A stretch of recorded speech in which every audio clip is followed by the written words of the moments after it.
Of course they had. However, Gemini had a cabin pressure of only 3 pounds per square inch, the pure oxygen equivalent to the 14.7 pounds of nitrogen and oxygen at sea level.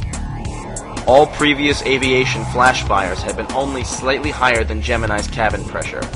Apollo 1's cabin pressure was more than 5 times higher.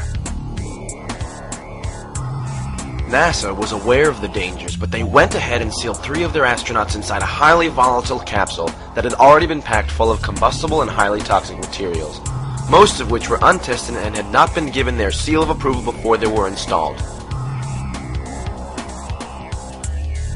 The technicians on Pad 34 needed at least 5 minutes to open the command capsule's door.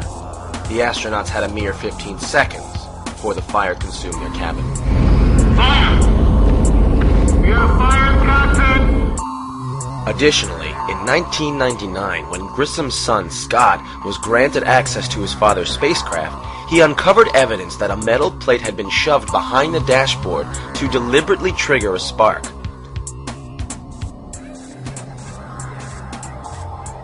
Keep in mind that many of these scientists were war criminals imported from Hitler's Germany. One should not be surprised that such horrors could occur when one considers that these Nazis helped perpetuate the cruelest, most brutal atrocity that has ever taken place in the history of mankind. Also, the behavior of the astronauts upon their return to Earth is highly suspicious.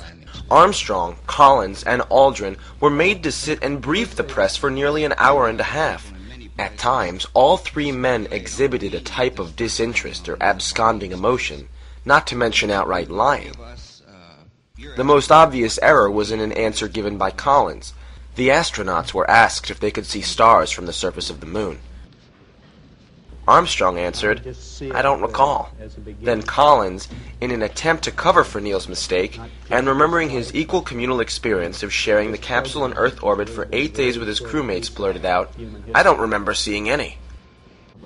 I have 2 brief questions I'd like to ask, if I may. When you were carrying out that incredible moonwalk, did you find that the surface was equally firm anywhere, or were there harder and softer spots that you could detect?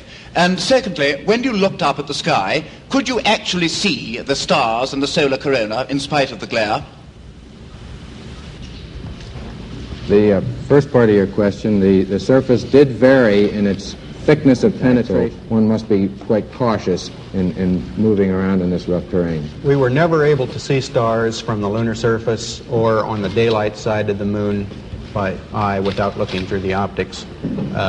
I don't recall during the period of time that we were photographing the solar corona what stars we could see. I don't remember seeing any.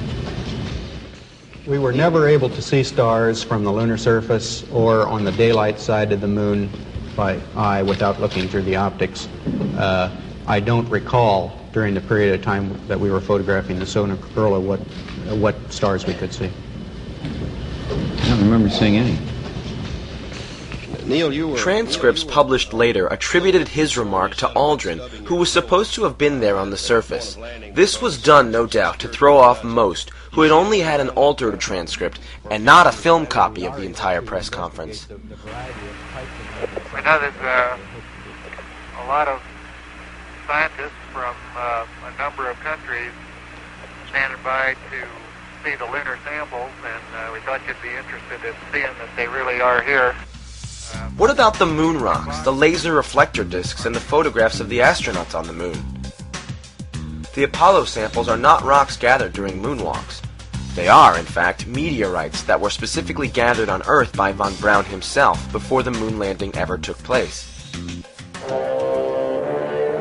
After Kennedy declared we would land on the moon by the end of the decade, the race to the moon was in full force. So why would von Braun, who was supposed to be working feverishly on the Saturn V rocket, need to go to Antarctica? In the May 1967 Popular Science article entitled A Spaceman's Look at Antarctica, page 114 to 116, von Braun states, "It may well be smart to test lunar vehicles or surface drills in Antarctica before taking them to the moon." This was never done. He did, however, meet up with the Penguins. In reality, the real reason for the trip was to gather meteorites that could be passed off as moon rocks.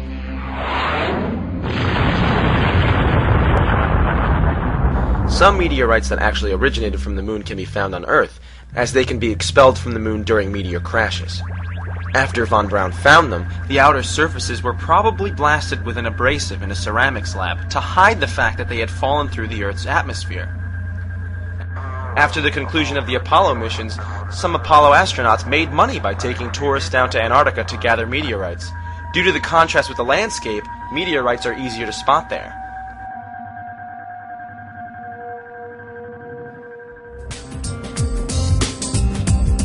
But it's evidence the astronauts left behind, and not what they brought back, that may offer the clinching proof. Each successful moon mission set up a range of experiments. More than 30 years after Apollo 11, one of them continues to operate, the Lunar Laser Ranger. There were two major experiments. One was a series of corner reflectors to reflect laser beams from the Earth sent to the moon that then, because of the geometry of these corner reflectors, would send the beam back in exactly the direction that it came from. High up in the Davis Mountain Range, the McDonald Observatory in Texas continues to gather information from the experiment. In 33 years, no one has showed up. No one has come and talked to us.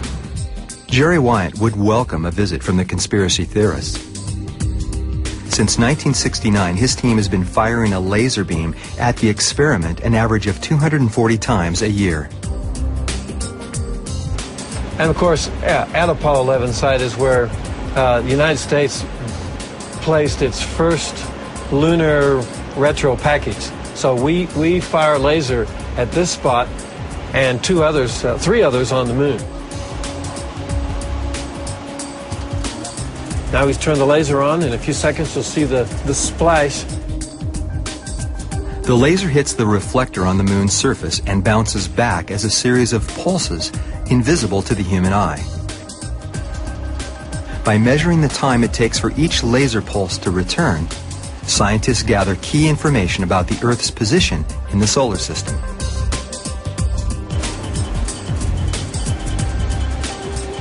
That's not light coming from the moon. The splash you see is light coming from the end of our own telescope. That's the first spot where a man walked on the moon. Our search for the truth has revealed the definitive answer. Maybe that's why conspiracy theorists have so little to say on this subject. The December 1966 issue of National Geographic explains why no such reflectors are needed to bounce signals off the moon. This is detailed in The Laser's Bright Magic by Thomas Malloy. On page 876, he states, 4 years ago, a ruby laser, considerably smaller than those now available, shot a series of pulses at the moon, 240,000 miles away. The beams illuminated a spot less than 2 miles in diameter, and were reflected back to Earth with enough strength to be measured by ultra-sensitive electronic equipment.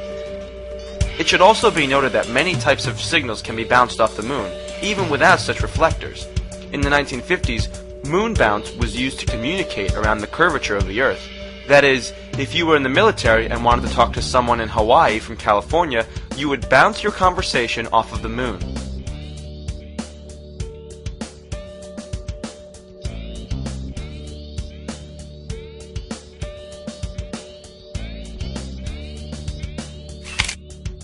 The photographs also fail under critical analysis. There are flags waving in the wind even though the moon exists in a vacuum, and astronauts that cannot jump more than 6 inches high on the first mission when the gravity is only 1/6 that of Earth's. But just the sheer perfection of the setups and appearances of the photos is enough to make you wonder whether they were shot in a studio. There is no fog on the film from immense temperature variation, no discoloration from radiation, no lightning streaks from micrometeoroids passing by. Other anomalies include photos that seem to be taken using artificial light. Apollo researcher David Percy traveled to Sweden to talk to Jan Lundberg, the man that managed the group in charge of supplying NASA with the advanced cameras used to take photographs on the moon. Hasselblad in Sweden was the NASA-appointed manufacturer of a camera capable of functioning on the lunar surface, and Jan Lundberg was the project engineer responsible for building the camera. Originally, NASA made all the